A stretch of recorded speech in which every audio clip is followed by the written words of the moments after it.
परिचय। हम जानते हैं कि पशु विषमपोषी होते हैं, इसलिए वो अपने भोजन के लिए दूसरे जीवों पर निर्भर होते हैं। हाँ, पशुओं को भोजन के लिए बाह्य स्रोत की आवश्यकता होती है, इसलिए हम कह सकते हैं कि वो बने बनाए भोजन पर निर्भर होते हैं तथा ये बना बनाया भोजन या तो पौधों से आता है अथवा दूसरे पशुओं से। भोजन के प्रकार के आधार पर पशुओं के भी अलग अलग बहुत से प्रकार हैं। हाँ अंकिता, बहुत से पशु सिर्फ पौधों को जैसे घास या पौधों की पत्तियों को खाते हैं, जबकि कुछ पशु पशुओं को ही खा लेते हैं। बड़ी मछली छोटी मछली को खा लेती है, चिड़िया कीड़े मकोड़ों को खाती है, सर्प मेंढकों को खाते हैं और कुछ कीड़े मरे हुए पशुओं का शरीर खाते हैं। लेकिन जब हम इसे नजदीक से देखते हैं तो पाते हैं कि पृथ्वी पर उपस्थित सभी जीव जंतु भोजन के लिए प्रत्यक्ष अथवा अप्रत्यक्ष रूप से सूर्य पर ही निर्भर होते हैं। पौधे सूर्य की ऊर्जा का प्रयोग करके प्रकाश संश्लेषण द्वारा भोजन बनाते हैं, जो उनके द्वारा जीवन बनाए रखने के लिए प्रयोग में लाया जाता है। दूसरी तरफ पौधे भी शाकाहारी अथवा सर्वाहारी जीवों द्वारा खा लिए जाते हैं और मांसाहारी अपने भोजन के रूप में शाकाहारी जीवों को खा लेते हैं। इस तरह हम देखते हैं कि ये सूर्य की ही ऊर्जा है जो पौधों और पशुओं को भोजन प्रदान करती है। उद्देश्य।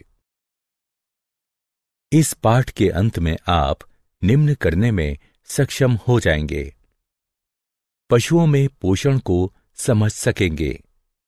भोजन के आधार पर पशुओं के प्रकार जान जाएंगे। होलोजोइक पोषण को समझ सकेंगे।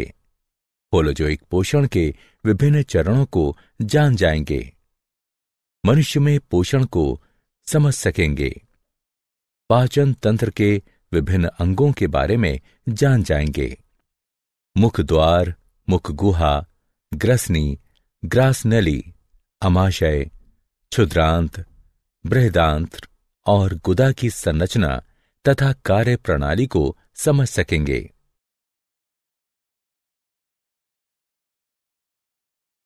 विभिन्न पाचन ग्रंथियों का पता लगाइए। लालारस अथवा लार ग्रंथियों और जठर ग्रंथियों की संरचना और कार्य प्रणाली को समझें। यकृत की संरचना और कार्य प्रणाली को समझें। अग्नाशय और आंत्रीय ग्रंथियों की संरचना और कार्य प्रणाली को समझें। पाचक ग्रंथियों के रसायन विज्ञान का अध्ययन करें।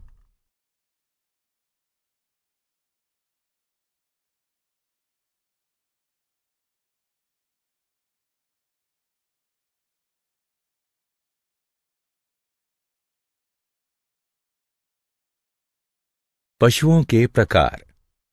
भोजन के आधार पर सभी पशुओं को 3 समूहों में विभाजित किया जा सकता है: शाकाहारी, मांसाहारी, सर्वाहारी। जैसा कि हम पहले ही चर्चा कर चुके हैं, वो पशु जो सिर्फ पौधों को खाते हैं शाकाहारी कहलाते हैं।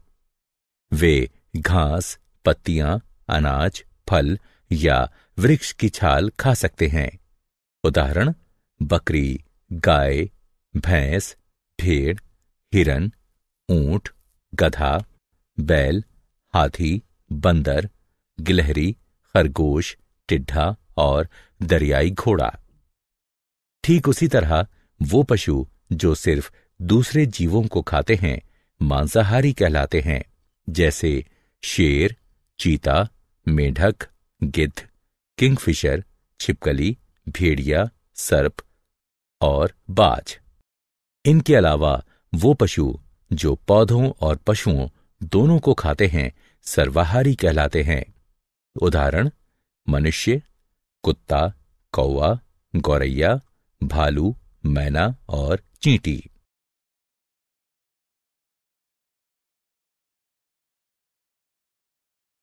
होलोजाइक पोषण। होलोजाइक पोषण, होलो संपूर्ण जोइक और पशु, वो पोषण जिसमें ठोस या द्रव कार्बनिक पदार्थों का अंतर्ग्रहण किया जाता है। होलोजोइक पोषण में 5 चरण होते हैं: अंतर्ग्रहण, पाचन, अवशोषण, समत्व, मलत्याग। अंतर्ग्रहण में भोजन को खाया जाता है। यह भोजन के आकार और अंतर्ग्रहण के लिए अंगीकृत संरचना पर निर्भर करता है। अमीबा में अंतर्ग्रहण कूटपादों की सहायता से, पैरामीशियम में सीलिया की सहायता से, हाइड्रा में तंतुओं की सहायता से, कीड़ों में मुख भागों की सहायता से, मेढकों और छिपकलियों में उत्क्षेपणीय जेवा की सहायता से तथा मनुष्य में हाथों की सहायता से होता है।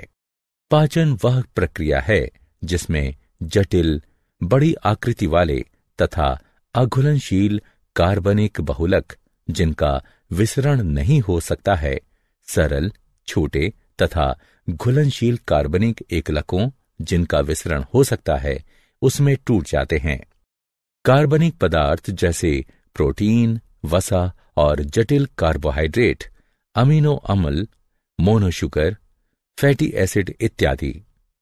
यह प्रक्रिया पाचक रस में उपस्थित पाचक एंजाइमों की उपस्थिति में होती है, जो पाचक ग्रंथियों से स्रावित होते हैं। अवशोषण वह प्रक्रिया है जिसमें विसरित हो सकने वाले पोषक पदार्थ आहार नली की भित्ति को पार करके लसिका में प्रवेश कर जाते हैं। अवशोषण में भौतिक प्रक्रियाएं जैसे विसरण और परासरण तथा सक्रिय प्रक्रियाएं जैसे ग्लूकोज और अमीनो अम्लों का सक्रिय परिवहन दोनों होती हैं। समत्व एक उपचयी प्रक्रिया है जिसमें साधारण पोषक पदार्थ उपापचयी प्रक्रिया से गुजरकर पुनः प्रोटीन, पॉलीसैकराइड और वसा जैसे जटिल और बड़े जैव अणुओं का निर्माण करते हैं। यह नए बने हुए बड़े जैव अणु वृद्धि और शरीर के ऊतकों की मरम्मत में सहायता करते हैं। मल त्याग वह प्रक्रिया है जिसमें भोजन का वह भाग शरीर से निकल जाता है जो पचता नहीं है। वह सारा भोजन जो हम खाते हैं हमारे शरीर में नहीं पचता है। भोजन का एक भाग शरीर में ही बचा रह जाता है जिसका उपयोग शरीर द्वारा नहीं किया जा सकता, इसलिए यह भाग शरीर के मल के रूप में अलग हो जाता है। मनुष्य में पोषण। मनुष्यों में पोषण उसके पाचक तंत्र द्वारा होता है। मनुष्य के पाचक तंत्र के विभिन्न अंग निम्न हैं: मुख द्वार, मुख गुहा, ग्रसनी, ग्रासनली, आमाशय, क्षुद्रांत्र, बृहदांत्र, मलाशय, गुदा।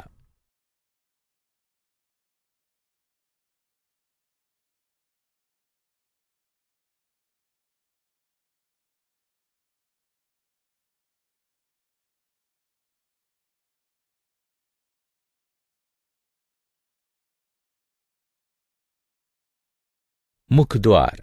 मुख द्वार एक अनुप्रस्थ छिद्र होता है जो चलनशील ओष्ठों से घिरा होता है। इसका मुख्य कार्य अंतर्ग्रहण है।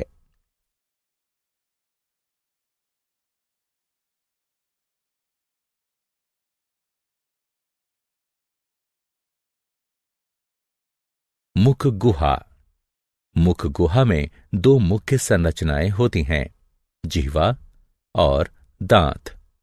जिह्वा एक मोटी, पेशीय और उत्क्षेपणीय संरचना है जो मुख गुहा के तल पर स्थित होती है।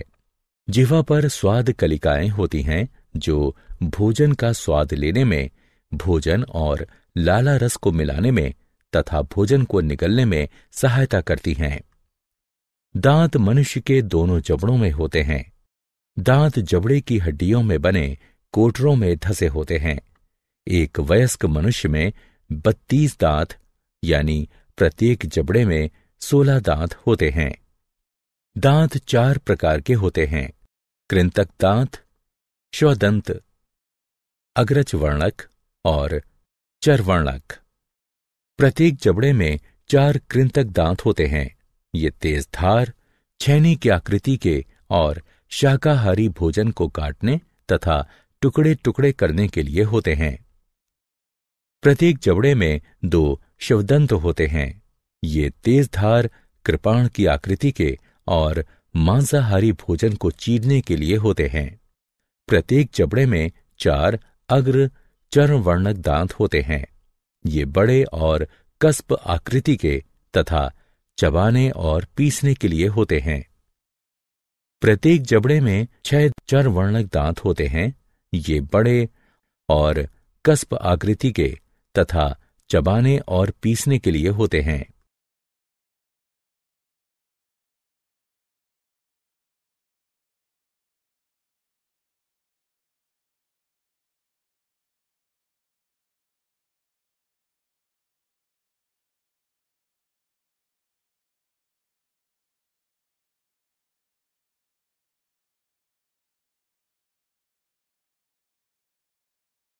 ग्रसनी। ग्रसनी एक कीप जैसी आकृति होती है जहां भोजन और वायु एक दूसरे को पार करते हैं। इसमें 2 छिद्र होते हैं। कंठ द्वार कंठ और श्वास नली में खुलता है। गलेट ग्रास नली में होती है और भोजन निकलने के दौरान खुलती है। ग्रास नली। ग्रास नली पाचन तंत्र का एक लंबी, संकरी और नलीदार भाग है। यह गर्दन और ग्रसनी से अमाशय में खुलती हैं। यह क्रमाकुंचन द्वारा भोजन का परिवहन करती है। अमाशय। अमाशय एक मोटा, पेशीय और जे की आकृति का थैला होता है जो ऊपरी उदर के बाएं भाग में स्थित होता है। अमाशय भोजन के मंथन और पाचन में सहायता करता है। अमाशय में भोजन का 3 घंटे तक मंथन होता रहता है, जिसके कारण भोजन छोटे छोटे टुकड़ों में टूट जाता है और एक अर्धठोस पेस्ट बनता है। अमाशय की भित्ति में 3 नलीदार ग्रंथियां होती हैं, जिनसे जठर रस स्रावित होते हैं। जठर रसों में मुख्यतः 3 पदार्थ होते हैं: HCl यानी पेप्सिन, एंजाइम और श्लेम। HCl की उपस्थिति के कारण पेप्सिन एंजाइम अम्लीय होता है और प्रोटीनों का पाचन शुरू कर देता है। श्लेम अमाशय की भित्ति को उसी के द्वारा स्रावित HCl अम्ल से बचाता है।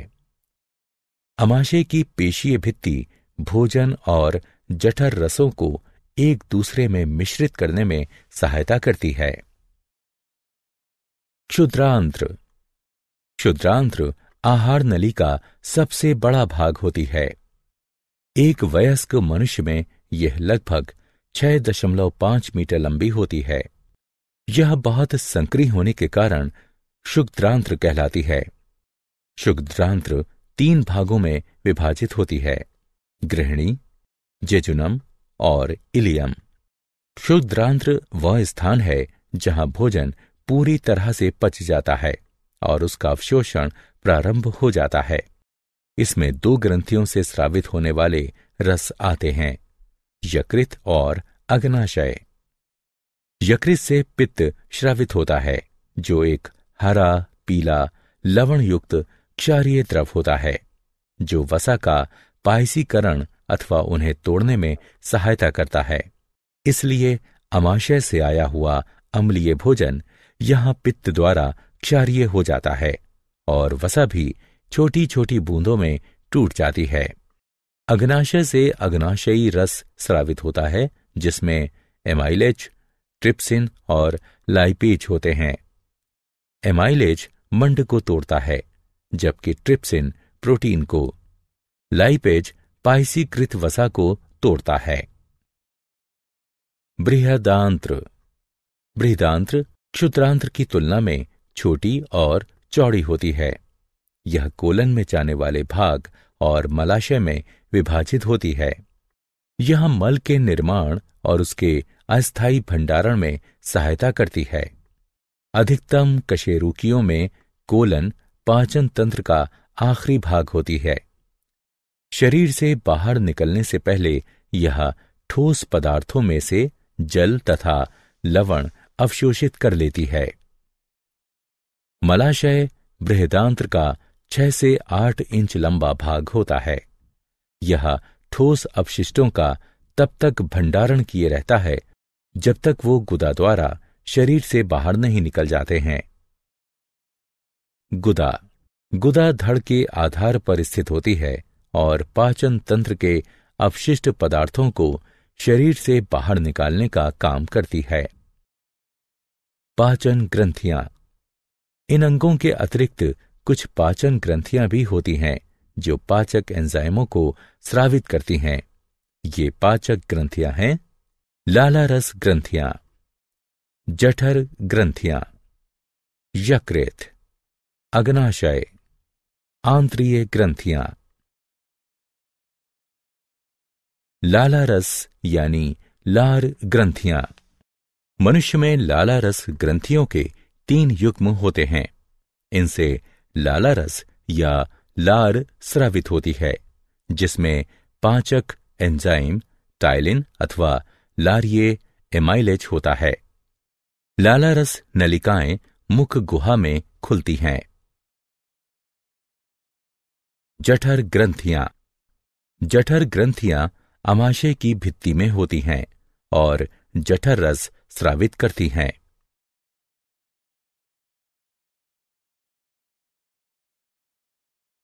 यकृत। यकृत उदर के ऊपरी भाग में दाईं ओर स्थित लाल भूरी लोब्यूलेटेड ग्रंथि है, जिससे पित्त रस स्रावित होता है।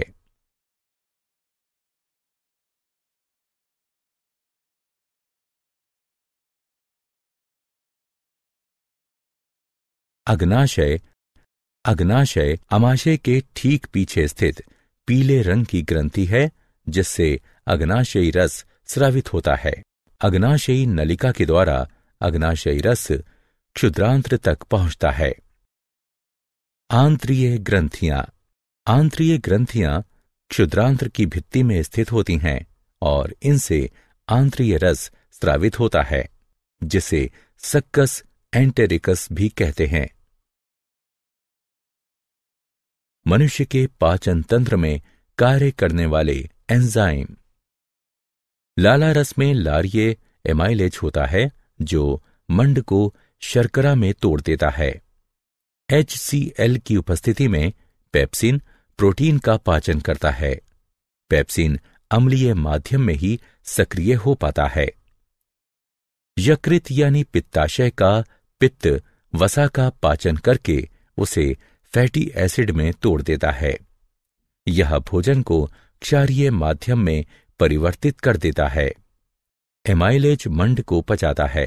अग्नाशय से ट्रिप्सिन प्रोटीन को पचाता है। अग्नाशय से लाइपेज पाइसीकृत वसा को तोड़ता है। अग्नाशय से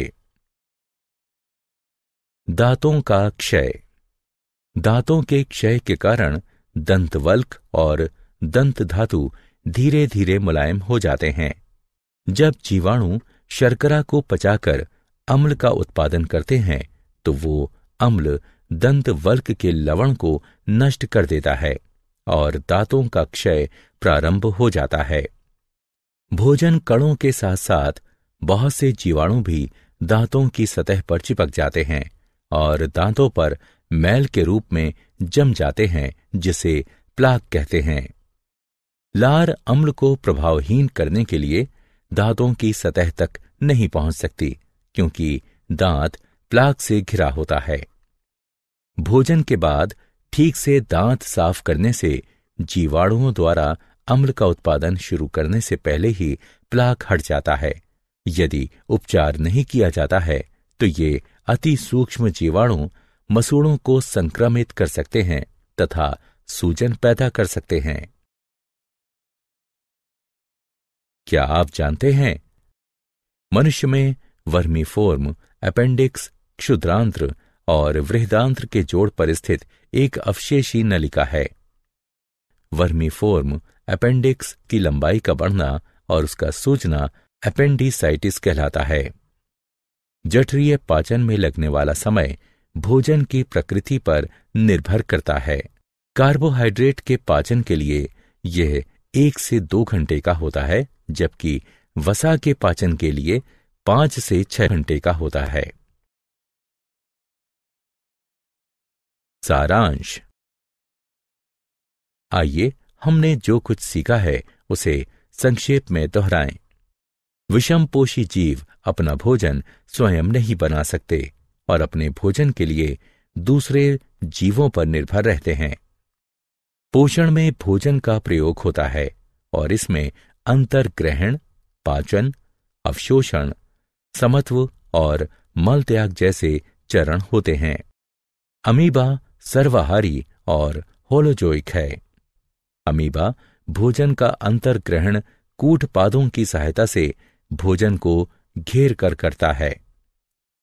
अमीबा में पाचन अंतःकोशिकीय तथा खाद्य रिक्तिका के अंदर होता है। मनुष्य की आहार नली मुख गुहा, ग्रसनी, ग्रास नली, क्षुद्रांत्र, वृहदांत्र और गुदा से बनी होती है। मनुष्य के दांत हेट्रोडोंट होते हैं। भोजन आहार नली में क्रमाकुंचन गति द्वारा नीचे उतरता है। मनुष्य की पाचन ग्रंथियों में 3 युग्म लालारस ग्रंथियां, जठर ग्रंथियां, यकृत, अग्नाशय और आंत्रीय ग्रंथियां होती हैं। पाचन ग्रंथियों से पाचक रस स्रावित होते हैं, जिसमें पाचक एंजाइम होते हैं। कार्बोहाइड्रेट का पाचन मुख गुहा में ही प्रारंभ हो जाता है, जबकि प्रोटीन और वसा का पाचन अमाशय में प्रारंभ होता है। पाचन क्षुद्रांत्र में पूरा हो जाता है। क्षुद्रांत्र में ही भोजन का अवशोषण भी होता है। दांतों का क्षय स्ट्रेप्टोकोकस म्यूटेंस जीवाणु द्वारा होता है, जो शर्करा युक्त भोजन में किण्वन करता है और कार्बनिक अम्लों का उत्पादन करता है।